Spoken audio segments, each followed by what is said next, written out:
Mayday, Mayday, Mayday. Air Transat 236, the right engine has flamed out, and we're down to just a few hundred kilograms of fuel left flying halfway across the Atlantic Ocean.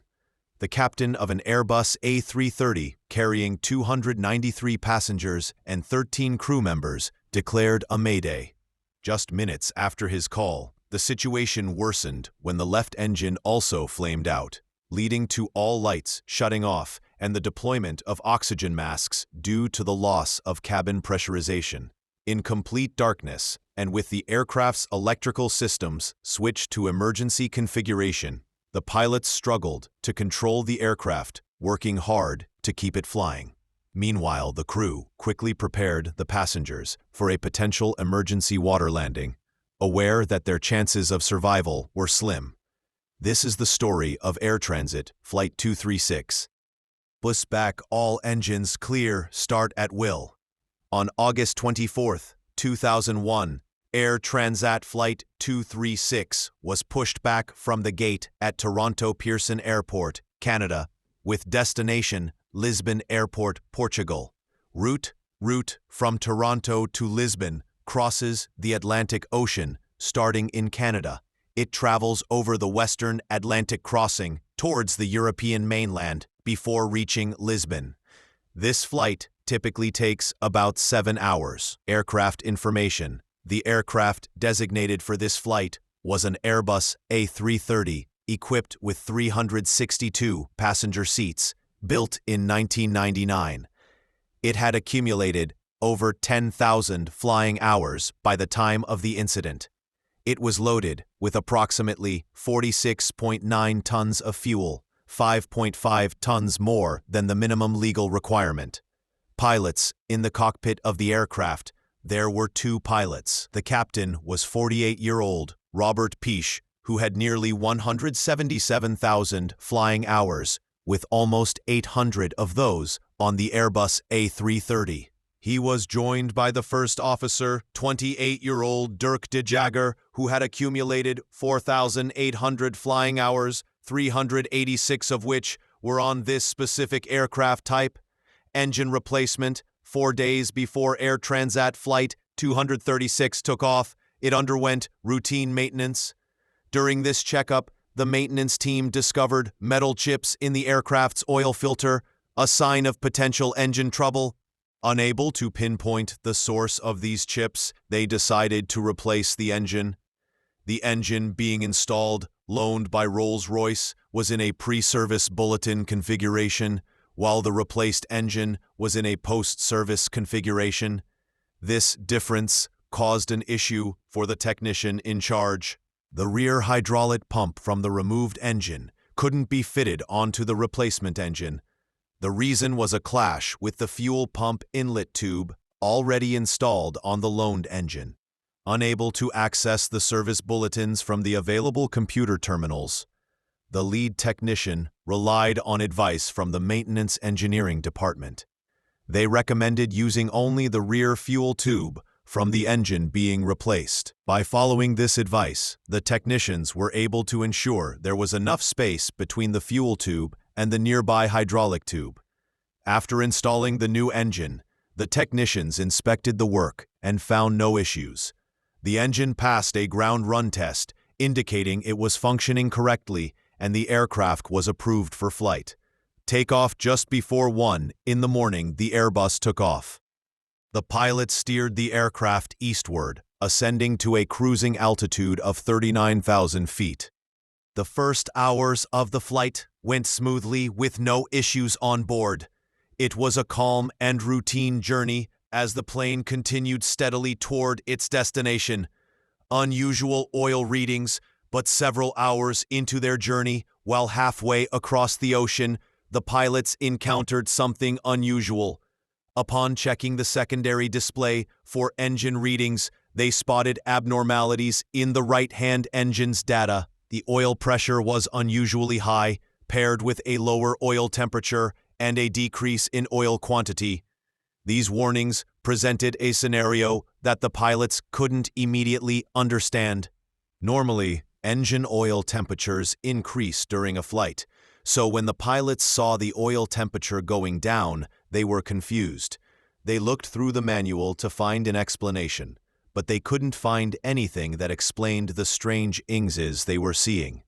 The pilots reported the issue to their maintenance control center, asking for further investigation. However, the center also couldn't determine the cause of the problem. Fuel leak, right engine. What the pilots didn't know was that the issues with the engine oil indications were caused by a massive fuel leak deep inside the right-hand engine. A serious mistake was made while replacing the engine. The hydraulic and fuel lines were placed too close to each other. Even though they believed there was sufficient space between them, they didn't consider how the pressure from the hydraulic system could affect them. During the flight, the hydraulic and fuel lines of the right engine were in continuous contact, slowly wearing down against each other. Eventually, this friction caused the fuel line to rupture, resulting in a significant hole. According to the final report, the aircraft was losing an estimated 12 to 15 tons of fuel per hour through this rupture, an immense contrast to the typical fuel consumption of about 2.6 tons per hour for an Airbus engine. But even with the significant fuel leak, the engine kept running as usual. The fuel system design of the aircraft plays a significant role in this. Fuel system. The fuel system of this Airbus is designed with multiple fuel tanks. Each wing contains 2 tanks, along with a center tank, and a trim tank located in the tail's horizontal stabilizer. The trim tank serves the purpose of redistributing fuel from the back to the front of the aircraft to maintain its central gravity limits. As fuel levels decrease in the wing tanks, the trim tank automatically transfers fuel forward to the depleted wing tanks.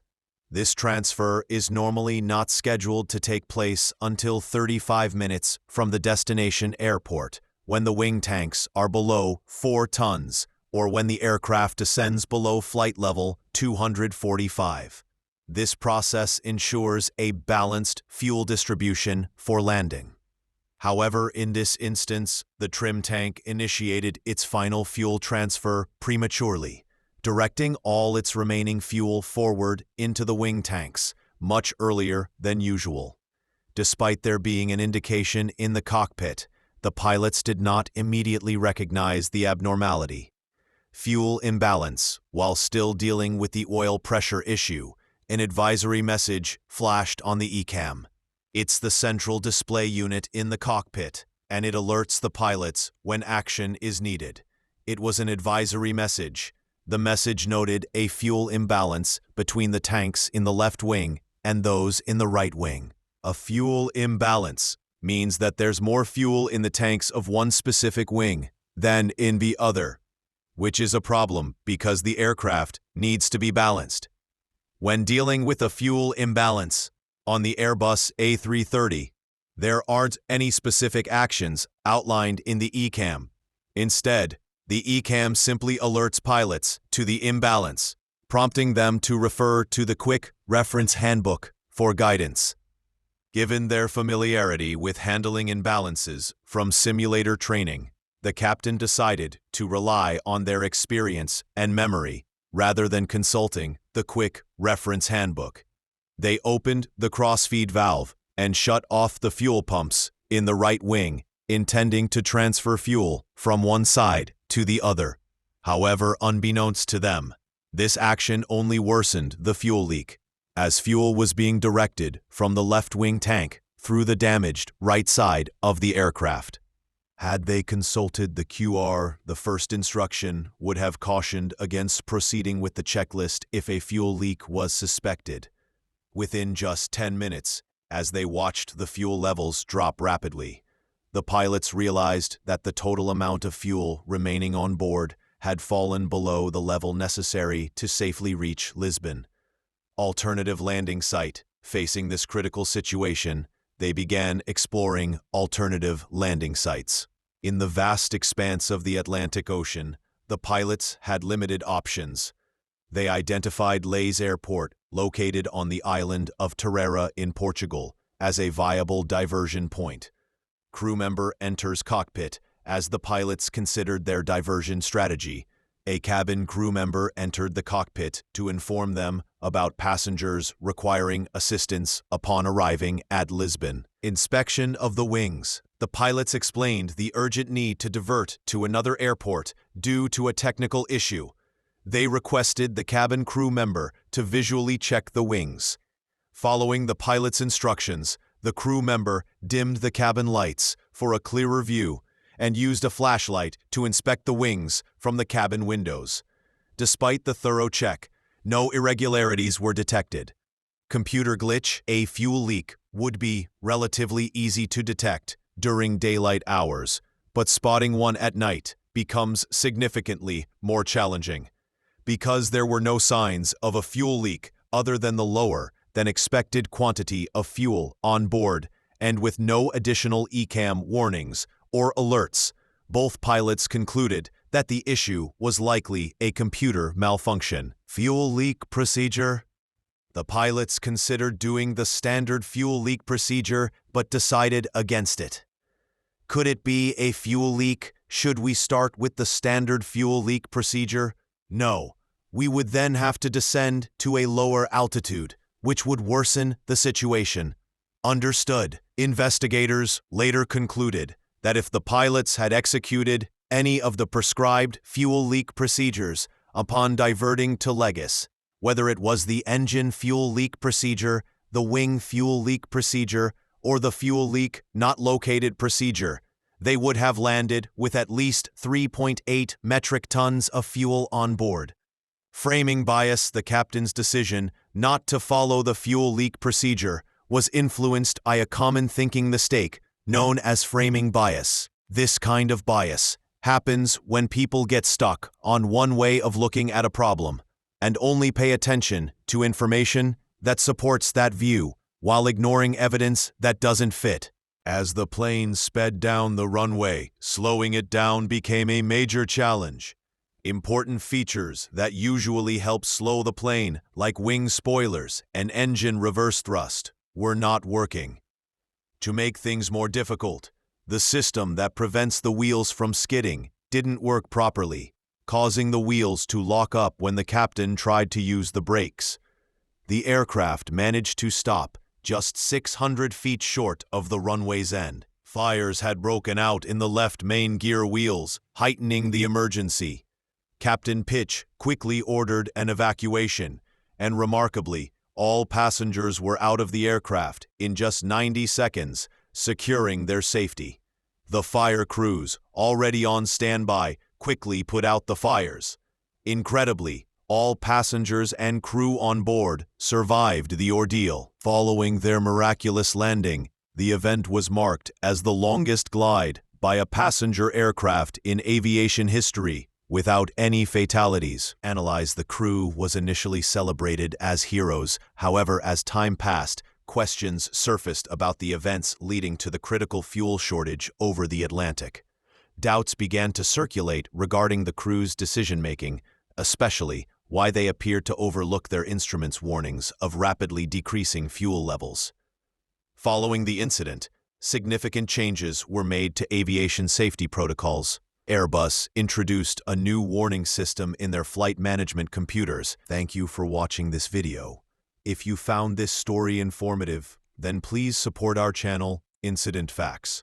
Don't forget to like the video, share it, and subscribe to the channel for more real aviation stories and factual investigations. Your support helps us bring you more detailed and powerful content. See you in the next video. Stay safe and take care.